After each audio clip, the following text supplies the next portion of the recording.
제가 오늘 말씀드리게 된 것은 제 중심으로 문화재청과 중앙정부에서 어떤 고민을 하고 있는지 제 시각 차원에서, 그리고 제가 아주 짧은 시간이나마 충청 수용성에 대해서 접했던 그 배경에 대해서 설명을 드리고자 합니다.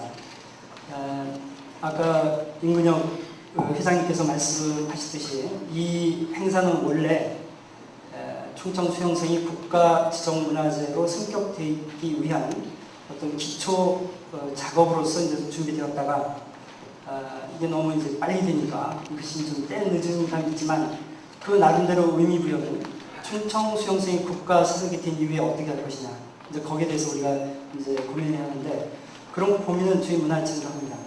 저희 문화청에서도 그동안 여기 계신 그 심정보 선생님이라든가 이해준 선생님 같이 인문학의 어떤 그 전문 학자분들께서 문화재위원회를 꾸려오시면서 문화유산은 중요하다, 그래서 보존이 되어야 한다, 거기까지는 우리가 논의했는데 그 다음부터 보존하는 과정에서 어떻게 할 것이냐, 문화재 보존에 따른 사회적 비용을 누가 부담할 것이냐, 사회적 갈등을 어떻게 해결해야 하느냐, 이런 점에 대해서는 좀 더 광범위한 국가적인 어떤 관심과 그리고 여러 학제적인 접근을 통해서 이제 해법이 나와야 한다고 생각합니다.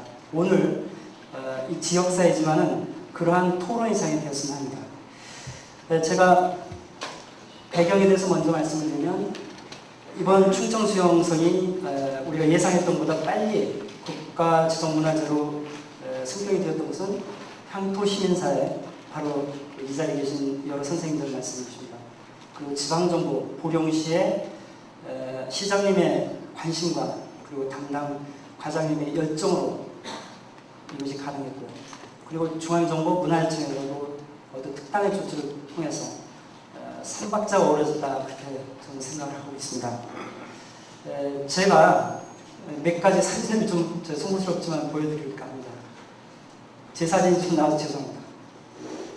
여기 심정부 선생님 사진도 나오고 이강승 선생님 사진 나옵니다. 지난 2월 24일 날 전격적으로 문화재위원회하고 전문가분들 제가 모시고 현장에 와서 회의를 했습니다. 근데 사실은 작년 1월 달에 제 은사님이신 신대덕 선생님이 저한테 전화해서 성주사지 복원 문제에 대해서 좀 얘기를 좀 한번 와서 좀 해달라. 그래서 제가 그때 왔었습니다. 와서 그때 성주사지의 성급한 복원은 문제가 있다는 점을 말씀을 드려서 분위기가 좀 썰렁했는데, 그런데 그때 그 자리에 있던 김영희 선생님 그리고 던 선생님께서 충청 수용성 문제를 거론하셨어요. 그래서 제가 처음 이제 그걸 알았는데, 제가 그 다음에 곧바로 액션을 취하려고 하는데 숭례문 화재가 나버린 거예요. 제가 숭례문 화재 났을 때 제가 담당 중국장으로서 엄청난 폭풍과 같은 그런 압력과 비난과 또 책임감 속에서 거의 작년 반년을 보내다시피 했습니다. 그러다가 제가 좀 정신을 차려가지고 다시 이제 충청 수용성에 대해서 관심을 갖고 뭐니 해도 빨리 국가 사적으로 지정을 시켜야겠다고 해서 제가 정말 모시기 힘든 선생님들 모시고 현장에 왔습니다. 그때 그동안 향토에서 문화유산 연구하신 선생님께 주장해오신 충청 수용성 가치에 대해서 신동홍 선생님이나 이강 선생님, 그때 이해준 선생님께서 일정에서 제가 모시고 왔어요. 다 동의하셨어요. 그때 저는 기존 자료만 가지고 뭘 원점에서 시작하니 그냥 빨리 밀어붙이면 되겠다. 제가 또 문화유산이 국장을 했으니까 그렇게 하자 해서 돌아봤는데 너무나 멋있는 어떤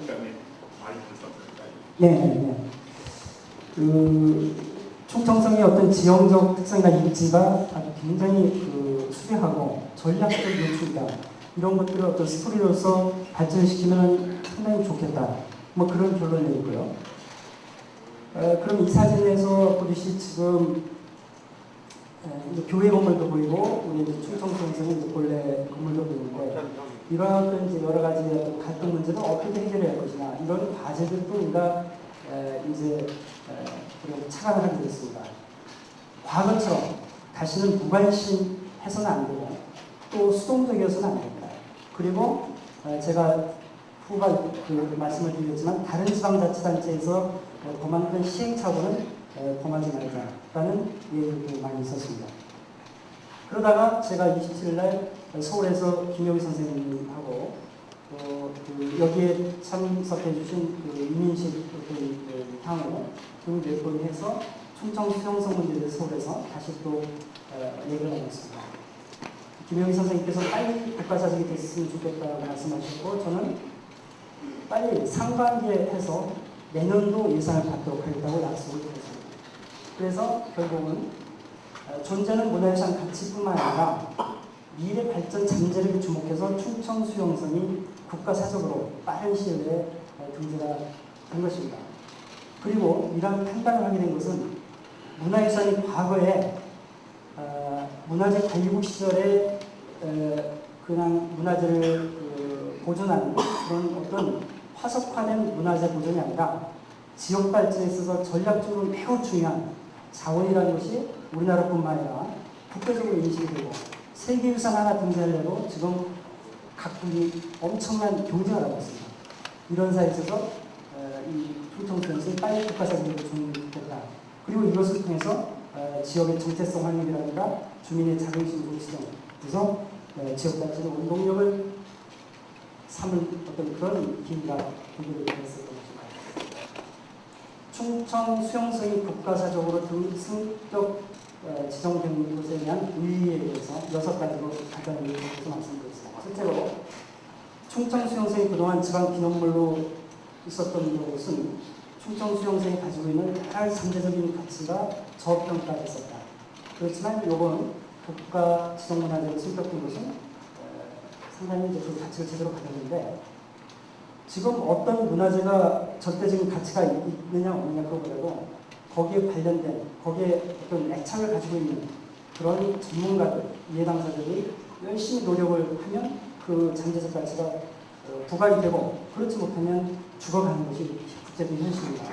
제가 월드 헤리티지 커뮤니티라는 말씀을 드린 것은 지금 중국이나 일본은 자기들이 내세운 세계유산 등재 대상이 가치가 없다라고 일부 전문가들이 판단을 했음에도 불구하고 정치적 외교력을 발휘해서 국가 대표 문화유산, 즉 세계유산으로 등재시키고야 많은 그런 국제적인 어떤 정치적 학 속에서 이것이 부각이 되기 시작한 것입니다. 두 번째는 충청수용성이 지방기념물로 있을 때는 국가적인 지원을 받을 수가 없습니다. 국가적인 지원이라는 것은 보험뿐만 아니라 문화재위원회를 구성하고 있는 최고의 지식 집단이 지방문화재에 대해서 손길이 닿지 않는 그런 상황입니다. 그렇지만 국가지정 문화재가 됨으로써 국가적인 보존지대에 편입을 했다고 말씀을 드리고 그 다음에 충청수용사 하나만 우리가 볼 것이 아니라 성주사지 지금 발굴조사를 지금 본격적으로 시작했습니다.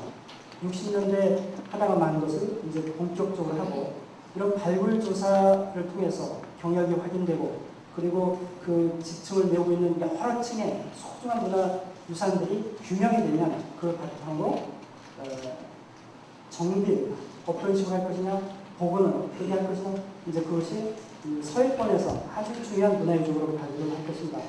제가 여기에 남부읍성의 돌담길 조성도 매우 훌륭할 것이라는 것을 제가 지금 차를 타고 있는 중에 유홍준 전 청장으로부터 전화를 받았어요. 이 문제 때문에 받은 건 아닌데 제가 충청수용성 관계로 이 심포지엄에 오게 됐다고 했더니 이 얘기를 하시더라고요. 저는 이 말을 여기다 드리는 것은 앞으로 성주사지 그리고 충청수용성 그리고 외월교회 천연기념물 이것을 끝일 것이 아니라 더 많은 문화유산 자원을 발굴해서 그야말로 고령시가 역사적 가치가 깃든 품격 있는 도시로 발돋움할 수 있는 기반을 마련하겠다는 말씀에서 생각해서 이렇게 제가 메모를 해놨습니다. 그 다음에 세계유산 말씀을 드리겠습니다. 지금 이제서 국가사직이 됐는데 중앙부처 국장이 와서 세계유산 하면은 이게 될 것이냐 이렇게 문화재위원 선생님께서 저를 욕하셨던 겁니다. 사실 제가 중앙부처 국장으로서 이렇게 지방자치단체에서 제가 뭐 송구스러운 말씀이지만 주최하는 이런 데 와서 이렇게 말씀드리는 게 없습니다, 사실은. 이게 우연이 뭐냐면 중앙부처 간부가 와서 얘기하게 되면 그것이 하나의 발목 잡히는 꼴이 돼가지고 상당히 부담이 많습니다. 그럼에도 불구하고 오늘 제가 온 것은 제가 그 문화유산 국장 자격으로 온 것이 아니라 출양 인사로서 그리고 문화유산에 대해서 그래도 그동안 3년 그리고 어느 정도 배운 걸 가지고 와서 여러분들께 그리고 다른 시각을 다른 정보를 여러분들께 드리기 위해서 이 자리가 왔는데 지금 문화재청장께서는 지금 오늘 스페인으로 떠났습니다. 왜 떠났느냐면 이달 말에서부터 다음 달 초에 있는 세계유산위원회에 참가하기 위해서 갔습니다. 이번에 조선 왕릉이 세계유산으로 등재될 예정입니다. 이코모스에서 이미 긍정적인 판단을 했기 때문에 거의 99%가 될 것으로 생각을 했는데 제가 조선 왕릉을 세계유산 등재하는 과정에 제가 주목국장이었습니다. 조선 왕릉 500년 기간 동안에 총 42개의 왕릉을 조성했습니다.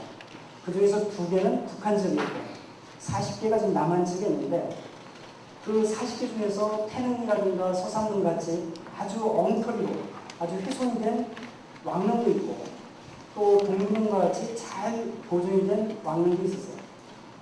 그때 많은 전문가들께서 그 40개 다 갖다가는 아주 안 되니까 그 중에서 잘 보존된 것만 골라서 가자 라고 주장을 했어요. 근데 제가 그 당시 국장주에서 힘있게 주장을 했습니다. 아니다. 40개를 다 묶어서 가야 한다. 40개를 다 묶어서 가야 보존이 안 된 것도 국제적인 스탠다드에 있다고 해서 잘 앞으로 조성이 될 거고 잘 그동안 보존됐던 것도 더욱 더 잘 될 것이다. 그래서 제가 우겨서 40개를 묶어서 갔어요. 결국은 됐습니다. 근데 제가 왜 그런 결정을 했냐면 제가 이제 국제 관련된 업무를 그동안 저 문화유산에 오기 전부터 했기 때문에 국제적인 그런 트렌드를 제가 알기 때문입니다. 왜냐하면 지금부터는 전단위 문화재 가지고는 국제적으로 내릴 수가 없어요.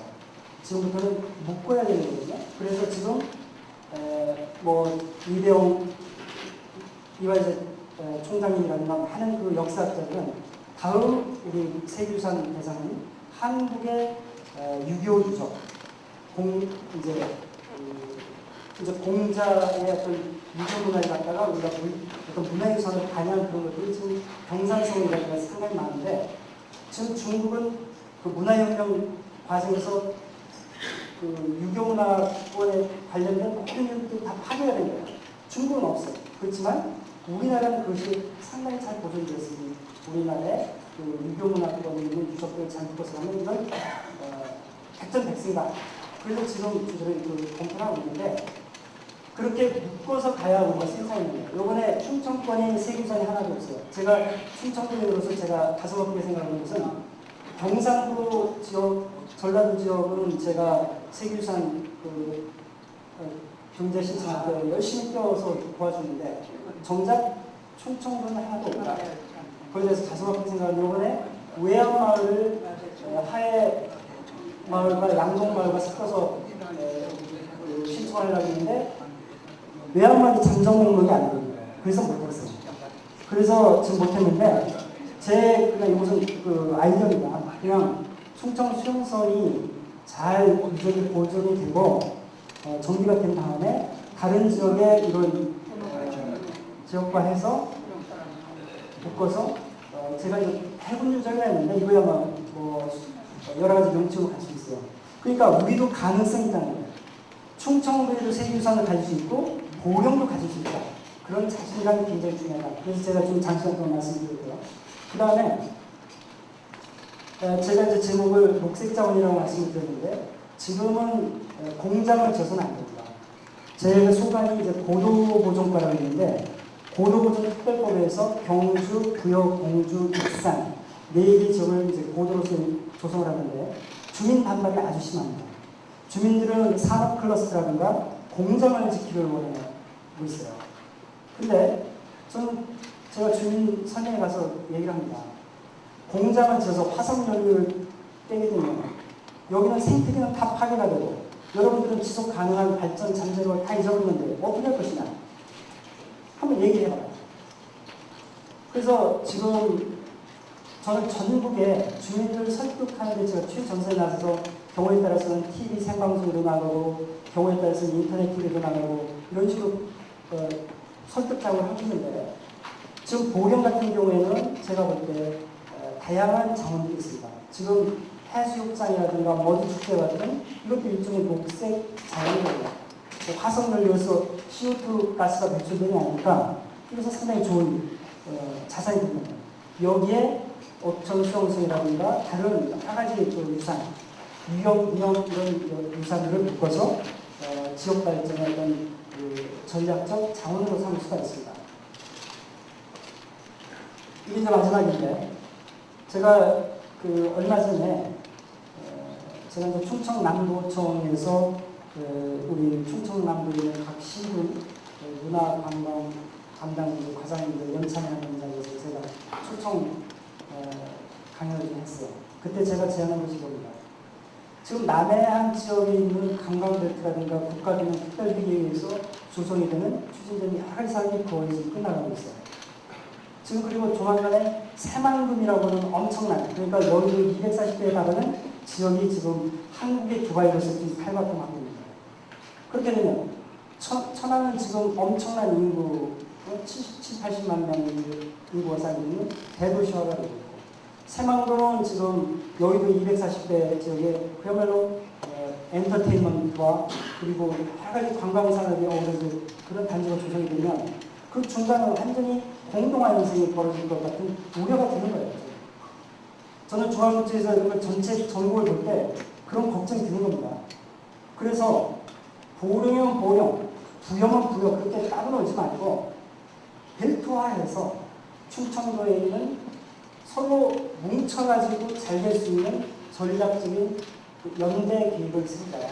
그런 걸 여러분들께 말씀을 드리는 겁니다. 이것은 제가 제주도에 비공개된 용천동굴이라는 곳에서 찍은 사진입니다.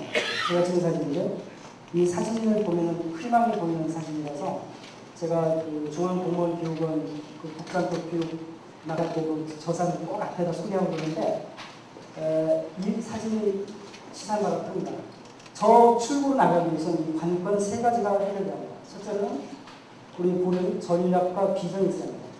과거, 현재, 미래를 감안할 수 있는 비전을 마련하고 그리고 비전 달성을 위한 마스터 플랜을 수립하고 그리고 부디 시야를 지역 중심으로 가시지 말고 그리고 자기가 한 거에 편협된 생각을 갖지 말고 넓은 시야를 가지고 그 대신 디테일에 대해서 아주 전문적인 시야를 가져야 합니다.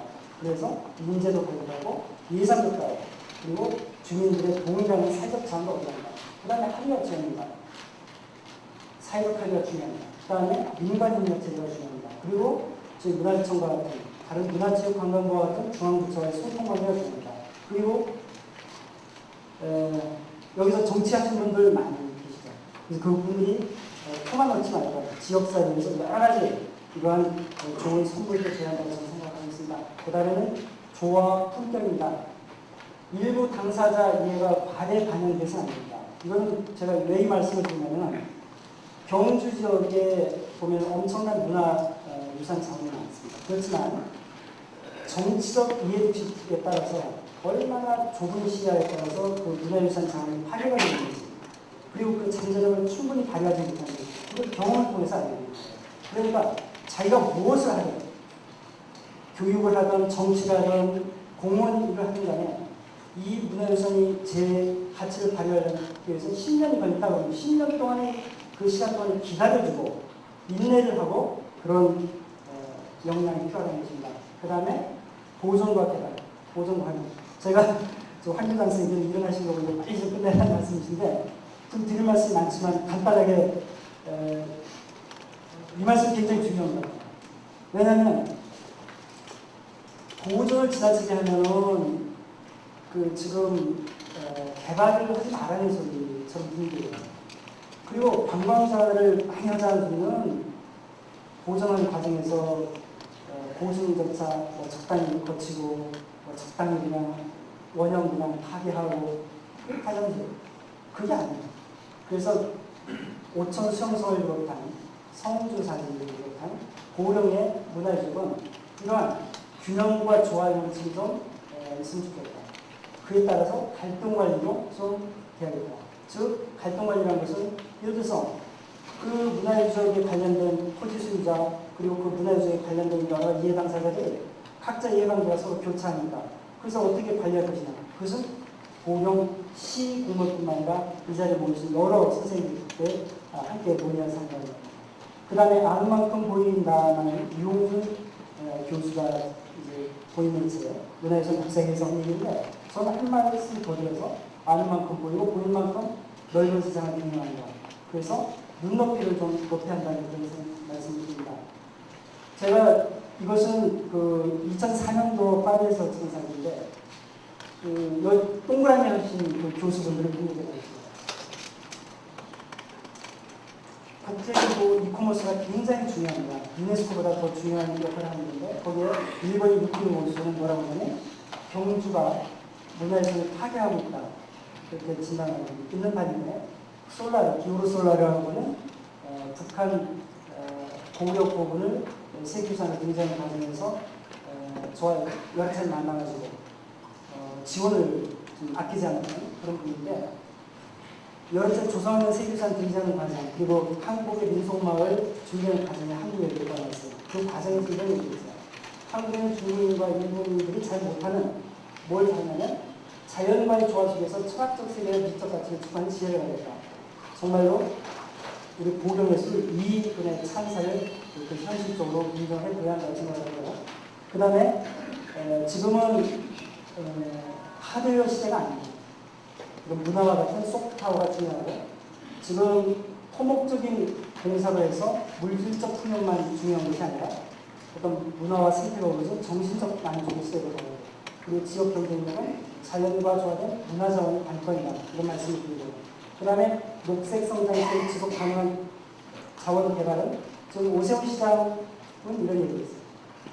지금 태평을 문제 때문에 여러 차례 좀 비밀 만났는데 그때 강북 지역을 살리겠다. 이것은 문화유산 키워라고 해주는 얘기죠. 다음 둘은 현 대통령이 하는 겁니다. 4대강 살리기 사업은 토목사업이 아니라 문화사업입니다. 문화유적과 스토리텔링 기반 관광사업이 국가발전 관건이다. 이런 말씀을 지금 정책 담당자들이 하고 있는 겁니다. 그래서 제안을 드릴 것은 첫째로 지역사회 각계각층이 참여하는 문화공동체를 구성을 해주시기 바랍니다. 이 자리에 계신 분들이 그 구성이 될 거라고 생각하고요. 그 다음에 제가 좀 낯선 말씀을 드렸는데 거버넌스라는 것은 다름이 아니라 거버먼트 그래서 위에서 청와대에서 중앙부처에서 지방정부로 이렇게 위에서 밑으로의 어떤 행정이 아니라 밑으로부터 위로 또는 옆으로 흐르는 어떤 소통관계 속에서 여러 가지 의사결정이 되는 그런 시스템을 얘기합니다. 이것이 바로 지금 우리 고령이 필요할 때가 아닌가 생각을 하고 마지막 말씀은 이겁니다. 문화산업 주식회사는 제가 혁신 전문가인데요. 제가 문화유청에 와서 중점적으로 처음 했던 것은 정부혁신입니다. 조직혁신. 그 과정에서 정부 조직도 민간 조직 이상으로 경쟁력을 갖고 어떤 그 구성원들이 능력을 좀 발휘한다는 취지에서 했는데 장성군이라고 있어요. 장성군. 장성군이 바로 군수가 주식회사 장성이라고 책을 써냈어요. 여기서 주식회사를 새로 설립하는 말씀이 아니라 고령시청이 주식회사의 아주 중심이 돼가지고 고령시 주민 전체가 어떤 주주가 되는 그런 시스템으로 해서 5천 수용소를 비롯한 문화자원들을 가지고 그야말로 잘사는 고령을 만들어 주시다 하는 그런 말씀입니다. 고령이 문화유산 잘 지켜주셔서 고맙습니다. 감사합니다.